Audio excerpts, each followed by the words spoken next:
రాష్ట్రానికి తొలి ముఖ్యమంత్రిగా గౌరవనీయులు కేసీఆర్ గారు ఆనాడు కరీంనగర్ ఎంపీగా పనిచేసిన సమయంలోనే సిరిసిల్ల నేతన్నల దుస్థితిని, సిరిసిల్లలో ఇక్కడ వస్త్ర వ్యాపార పరిశ్రమలో ఉన్న సంక్షోభాన్ని గమనించి ఒకటే వారంలో 9 మంది నేతన్నలు చనిపోతే వారి మరణంతో, వారి ఆత్మహత్యలతో ఆనాడు మరి రాష్ట్ర ప్రభుత్వానికి కొంత సోయి రావాలి, సిరిసిల్లలోని వస్త్ర వ్యాపార పరిశ్రమని ప్రభుత్వం ఆదుకోవాలి అనే లక్ష్యంతో ఆనాడు పార్టీ వైపు నుంచి 50 లక్షల రూపాయలు 2005వ సంవత్సరం 6వ సంవత్సరంలో సిరిసిల్లలోని ఇక్కడ పద్మశాలి సమాజానికి అందజేసి వారిని ఆదుకునే ప్రయత్నం చేసిన నాయకుడు కేసీఆర్ గారు. మాట్లాడుతున్నారు, తెలంగాణ దాకా ధైర్యంగా ఉండండి, వచ్చిన తర్వాత నేను ఆదుకుంటాను మిమ్మల్ని, నేను కాపాడుకుంటాను మిమ్మల్ని అని చెప్పి వారు ఆ రోజే హామీ ఇవ్వడం జరిగింది.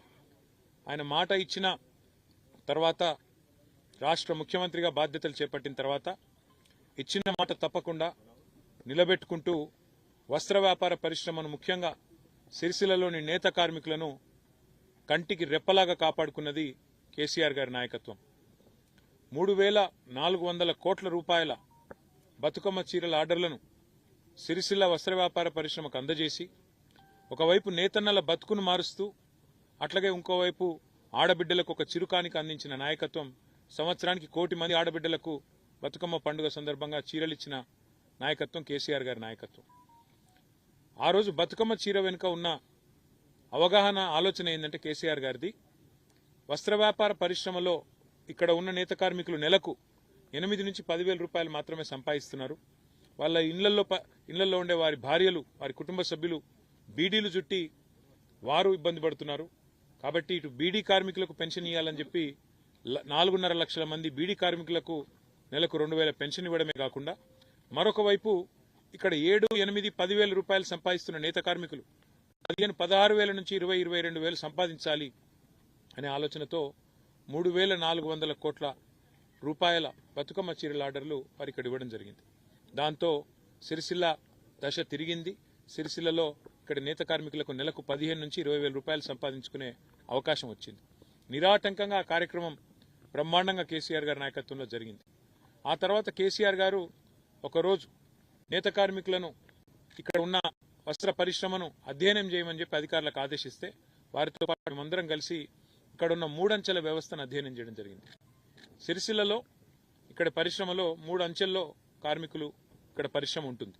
కింద నేత కార్మికులు జాబ్ వర్క్ తీసుకొని పనిచేసేవాళ్ళు, వారిపైన జాబ్ వర్క్ సేట్ల నుంచి తెచ్చుకొని పనిచేయించే ఆసాములు, అట్లాగే వారిపైన సేట్లు. ఈ రకంగా ఇక్కడ 3 అంచెల్లో పరిశ్రమ ఉంటుంది. అయితే కేసీఆర్ గారి ఆలోచన ఏమంటే, సిరిసిల్లలో కార్మికుడుగానే ఉండాలనా, ఈ పరిస్థితి మారాలి కదా అని ఆలోచించి కార్మికుడిని ఆసామి చేసే ఒక బృహత్తరమైన కార్యక్రమం, వర్కర్ టు ఓనర్ అనే కార్యక్రమానికి కేసీఆర్ గారు శ్రీకారం చుట్టడం జరిగింది. దాంతోపాటు వారు ఇంకొక గొప్ప ఆలోచన కూడా చేసినారు. ఎవరైతే ఇళ్లలో బీడీలు చుడుతున్న ఆడబిడ్డలు ఉన్నారో వారికి నెలకొక 12-16 రూపాయలు సంపాదించుకునే అవకాశం, మంచి ఆరోగ్యకరమైన వాతావరణంలో, ఎందుకంటే బీడీలు చుడితే క్యాన్సర్లు, ఇతరత్ర వ్యాధులు వస్తున్నాయి కాబట్టి వారికి కూడా ఆరోగ్య సమస్యలు రాకుండా ఉండాలన్న ఉద్దేశంతో ఇక్కడ సిరిసిల్ల పట్టణం పక్కనే 200 ఎకరాల్లో అపారల్ పార్కు, దాని పక్కనే వర్కర్ టు ఓనర్ అనే కార్యక్రమం దేశంలో ఎక్కడా లేదు, బహుశా ప్రపంచంలో కూడా ఇట్లాంటి కార్యక్రమం ఎక్కడా ఉండదు. అంటే ఒక కార్మికుడిని ఆసామి చేసే కార్యక్రమం 400 కోట్ల రూపాయలతో ప్రవేశపెట్టింది కేసీఆర్ గారు. ఇవాళ మీరు చుట్టూ చూస్తే ఇక్కడ ఆ షెడ్లన్నీ 2 ఏళ్ల కిందటనే పూర్తి చేయబడ్డాయి. దాదాపు 50 షెడ్లు. అంటే ఇందులో ఈ షెడ్లలో ఒక్కొక్క షెడ్లో ఆలోచన ఏంటి అంటే సాంచలు పెట్టి, అంటే మరమగ్గాలు పెట్టి వాటిని కార్మికులకే అప్పచెప్పి, సబ్సిడీ మీద మరమగ్గాలు పెట్టి కార్మికులకు అప్పచెప్పి వారిని ఎవరైతే ఇవాళ వర్కర్గా ఉన్నారో వారిని ఆ సాంచలకు, ఆ పవర్ లూమ్లకు ఓనర్లు చేసే ఒక అద్భుతమైన ఆలోచన. అంటే ఇట్లాంటి ఆలోచన వేరే నాయకత్వానికి సాధ్యం కూడా కాదు, ఒక కేసీఆర్ గారి ఆలోచన చేసి తీసుకున్నారు. 400 కోట్ల రూపాయలతో మరి ఇవాళ బ్రహ్మాండంగా ఈ కార్యక్రమం తీసుకోవడమే కాకుండా ఈ నిర్మాణాన్ని పూర్తి చేసి కూడా 2 ఏళ్లు అయింది. 2 ఏళ్ల కిందట దురదృష్టవశాత్తు మరి కాంగ్రెస్ ప్రభుత్వం తెలంగాణలో వచ్చిన తర్వాత ఇవాళ ఇక్కడ మీరు చూస్తే ఆ షెడ్లు ఎట్లా మారిపోయినాయి, ఆ షెడ్ల చుట్టూ ఎట్లా పరిస్థితి ఎంత భయానకంగా ఉందో మీరే చూడవచ్చు. మొత్తం ఎక్కడికక్కడ పిచ్చి చెట్లు మొలిచి ఇవాళ నిరుపయోగంగా ఆ షెడ్లన్నీ కూడా ఉన్నాయి. ఆఖరికి కాంగ్రెస్ ప్రభుత్వం ఎంత తెలివి తక్కువ ప్రభుత్వం అంటే ఈ షెడ్లలో కొన్నిటిని వడ్లు నిల్వ ఉంచేదానికి, నిజానికి గోదాములు చాలా ఉన్నాయి సిరిసిల్లలో, కానీ వాటన్నిటిని పక్కన పెట్టి ఈ షెడ్లలో ఇవాళ కొన్ని చోట్ల వడ్లను నిల్వ ఉంచే ప్రయత్నం కూడా ఈ ప్రభుత్వం చేస్తూ ఉంది. మేము ఇవాళ కాంగ్రెస్ ప్రభుత్వానికి చేసే డిమాండ్ ఒకటే, కేసీఆర్ గారి ఆలోచన ఇక్కడి నేత కార్మికులు ఆసాములు కావాలి, వర్కర్ ఓనర్ కావాలి, ఎన్ని రోజులు వేరే వాళ్ళ కింద పనిచేయాలి, మీరు ఇంకో 10 మందికి ఉపాధి ఇచ్చే వాళ్ళుగా తయారు కావాలి, ఇక్కడి పరిశ్రమ విస్తరించాలి, సిరిసిల్ల కూడా ఒక తిరుపూర్ మాదిరిగా 1000 కోట్ల వస్త్ర ఉత్పత్తులను తయారు చేసే స్థాయికి చేరాలన్నది కేసీఆర్ గారి ఆలోచన. ఇవాళ వారి ఆలోచనకు అనుగుణంగానే అపారల్ పార్కులో 2 పరిశ్రమలు మేమే తీసుకొచ్చాం. గ్రీన్ నీడిల్ అనే పరిశ్రమ, అక్కడ ఇవాళ తయారయ్యే ఉత్పత్తులు న్యూయార్క్ పోతా ఉన్నాయి. అట్లాగే పక్కనే ఉండే టెక్స్పోర్ట్ అనే పరిశ్రమ, అందులో కూడా ఇవాళ దాదాపు 2000 మంది మహిళా సోదరిమణులు పనిచేస్తూ ఉన్నారు. మా ఆలోచన ఇక్కడ ఏముండే అంటే, ఇక్కడ దాదాపు కనీసం ఒక 1500 మంది మా నేత కార్మికులు ఆసాములు కావాలి, పక్కన అపారల్ పార్కులో ఒక 25,000 మంది మా ఆడబిడ్డలకు ఉపాధి కలగాలని చెప్పి 200 ఎకరాల్లో ఇంత అద్భుతంగా మేము ఈ కార్యక్రమాన్ని తీసుకున్నాం.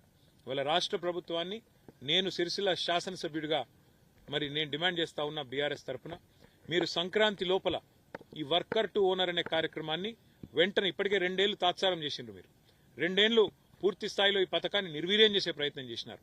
ఇకనైనా మీ మొద్దు నిద్రల నుంచి బయటికి రండి, వెంటనే సంక్రాంతి లోపలే ఈ వర్కర్ టు ఓనర్ అనే పథకాన్ని స్టార్ట్ చేయాలి. దానికి తగిన మొత్తంలో మరి పూర్తి స్థాయిలో పవర్ లూమ్ సబ్సిడీ మీద కొనడానికి గతంలో ఏ ప్రణాళికలు అయితే ప్రభుత్వం రూపొందించిందో దానికి అనుకూలంగా వచ్చే బడ్జెట్లో కూడా డబ్బులు పెట్టాలి. మీరు సంక్రాంతి లోపల లిస్టు ఫైనల్ చేసి ఆసాములకు గనక మీరు లెటర్లు కేటాయించకపోతే సంక్రాంతి తర్వాత వెంటనే మా పార్టీ ఆధ్వర్యంలో సిరిసిల్లలోని నేతన్నలందరినీ ఇక్కడికి తీసుకొచ్చి, నేత కార్మికుల్ని ఇక్కడ తీసుకొచ్చి, ఎవరి కోసమైతే కేసీఆర్ గారు ఇంత పెద్ద కార్యక్రమం తీసుకున్నారో దాన్ని నిర్వీర్యం చేస్తున్న కాంగ్రెస్ ప్రభుత్వ వ్యతిరేక విధానాలకు, నేతన్నలకు వ్యతిరేకంగా చేస్తున్న ఈ విధానాలకు నిరసనగా ఒక మహాధర్నా కార్యక్రమాన్ని ఇక్కడే చేపడతాం. దాదాపు ఒక 10,000 మందితో మొత్తం సిరిసిల్ల పట్టణాన్ని కదిలించి ఈ కార్యక్రమాన్ని తీసుకుంటాం. అపారల్ పార్క్ కూడా ఇవాళ కొత్త పరిశ్రమ ఒక్కటి కూడా రాలేదు 2 ఏళ్లలో. ఆనాడు కేసీఆర్ గారి ప్రభుత్వంలో మేము తీసుకొచ్చిన 2, ఒకటి గ్రీన్ నీడిల్, రెండోది టెక్స్పోర్ట్, ఇవి తప్ప